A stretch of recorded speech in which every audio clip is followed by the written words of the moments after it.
اس کا ذکر کرتے کرتے اور اس کی عبادتوں کے ساتھ ساتھ ذکر اہل بیت کو بھی انجام دیا کرتے ہیں۔ یہ اللہ کی ہمارے اوپر ایک خاص اس کا کرم ہے، اس کی عنایت ہے، اس کی عطا ہے۔ لہذا خدا کا جتنا بھی شکریہ ادا کیا جائے کم ہے، اس کا شکریہ ادا نہیں کیا جا سکتا۔ اور سب سے بڑا اس کا کرم یہ ہے کہ اس نے ہمیں اور آپ کو محبان اہل بیت علیہم السلام میں سے قرار دیا ہے۔ درود پڑھ محمد وعلی محمد۔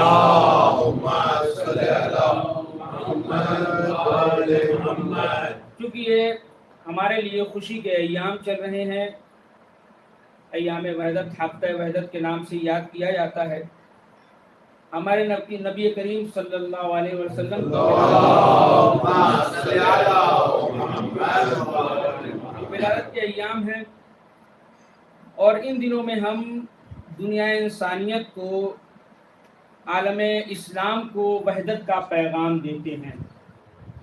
قرآن بھی جگہ جگہ پوری امت مسلمہ کو خطاب کر کے ارشاد فرماتا ہے، قد کان لکم فی رسول اللہ اسوۃ حسنہ۔ اے مسلمانوں، اگر تمہارے لیے کسی کی ذات، کسی کی زندگی، کسی کی سیرت، کسی کا کردار اگر آئیڈیل اور نمونہ عمل ہے تو وہ رسول کریم صلی اللہ علیہ وسلم۔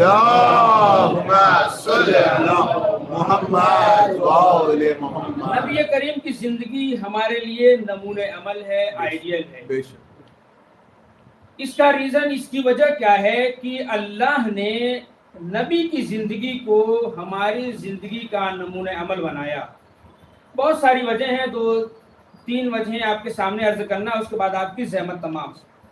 خود نبی کریم ارشاد فرماتے ہیں، انی بعثت لاتمم مکارم الاخلاق۔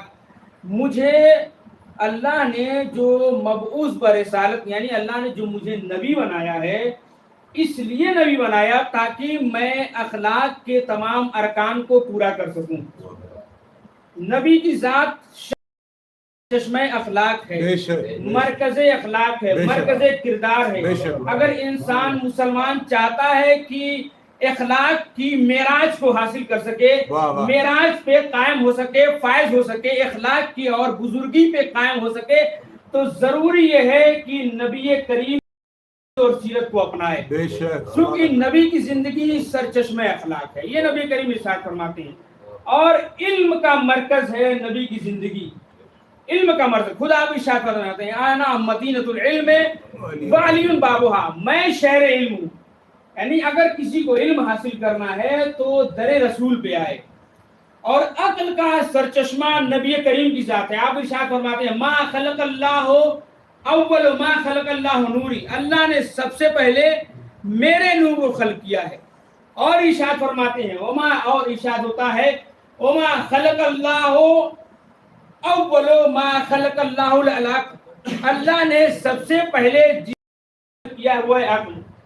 نبی نے فرمایا کہ سب سے پہلے اللہ نے میرے نور کو خلق کیا، اور دوسری جگہ ارشاد فرمایا کہ اللہ نے سب سے پہلے عقل کو خلق فرمایا۔ ان دونوں حدیثوں کو جمع کیسے کیا جائے؟ ایک جگہ یہ ارشاد ہوتا ہے اللہ نے سب سے پہلے نبی کریم کی ذات کو پیدا، دوسری جگہ ارشاد ہوتا ہے سب سے پہلے اللہ نے عقل کو پیدا کیا۔ علامہ مجلسی نے اس مرحلے کو حل فرمایا، فرماتے ہیں کہ اس سے مراد یہاں پہ جو یہ کہا گیا ہے کہ اللہ نے سب سے پہلے عقل کی خلقت فرمائی ہے، تو عقل سے مراد نبی کریم کی ذات ہے، چونکہ دنیا میں کل عقل کا نام نبی کریم کی ذات ہے۔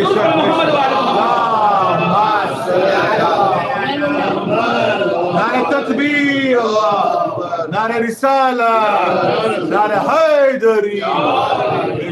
کل عقل نبی کریم کی ذات ہے، کل کریم کی ذات، کل عقل کا نام نبی کریم ہے۔ اگر علم چاہیے، عقل چاہیے، فہم و فراست چاہیے، اگر آپ کو اخلاق چاہیے، تو نبی کریم کے در پہ آنا بہت ضروری ہے۔ تمام مسلمانوں کے لیے وحدت کا مرکز ہے نبی کریم کی ذات۔ تمام مسلمان نبی کریم کو مانتا ہی مانتا ہے۔